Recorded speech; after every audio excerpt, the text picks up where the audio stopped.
నరేంద్ర మోడీ వాళ్ళ అమ్మని పరామర్శించడానికి వెళ్తేనో లేదంటే కనుక ఎక్కడికైనా వెళ్తేనో కెమెరాలు పెట్టుకుని వెళ్తాడు, ఇదేమి ఇది అంటూ మాట్లాడేవాళ్ళు ఉంటారు. అది మోడీ మీద ద్వేషం కావచ్చు, లేకపోతే వాస్తవాలు తెలియకపోవడం కావచ్చు, లేదా భారతీయ జనతా పార్టీ మీద ద్వేషం కావచ్చు, హిందుత్వం మీద ద్వేషం కావచ్చు, అట్లాంటి వాళ్ళు. ఇది ఎందుకు మాట్లాడాల్సి వస్తుందంటే ఒక ప్రధానమంత్రి వెళ్ళినప్పుడు ఆటోమేటిక్గా మీడియా వెళ్తుంది.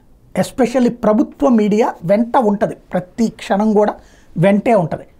ఓ న్యూస్ ఏజెన్సీ కూడా వెంటే ఉంటుంది. కాబట్టి అక్కడ జరిగేది వాళ్ళు షూట్ చేస్తారు, అది ప్రోటోకాల్ సిస్టమ్.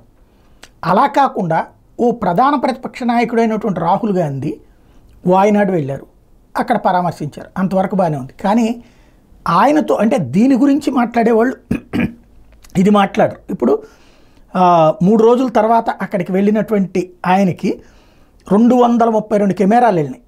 20 మంది గార్డులు ఓ పక్కన జనాలందరినీ అవతలకి పంపిస్తే ఆ మధ్యలో చెప్పులు పట్టుకోవడానికి ఒక మనిషి, అట్లాగే వీడియో షూట్, వరదల్లో డ్రోన్లతో షూట్, ఇది నడిచింది. ఎలా సాధ్యం ఇది అంటే సోరోసా లేకపోతే ఎవరు అన్నది చూడాల్సినటువంటి అవసరం ఉంది. సంథింగ్ ఏదో జరుగుతోంది అన్నటువంటిది అయితే మాత్రం ఆయన మంచిగా ఫోకస్ చేసే ప్రక్రియ జరుగుతుంది.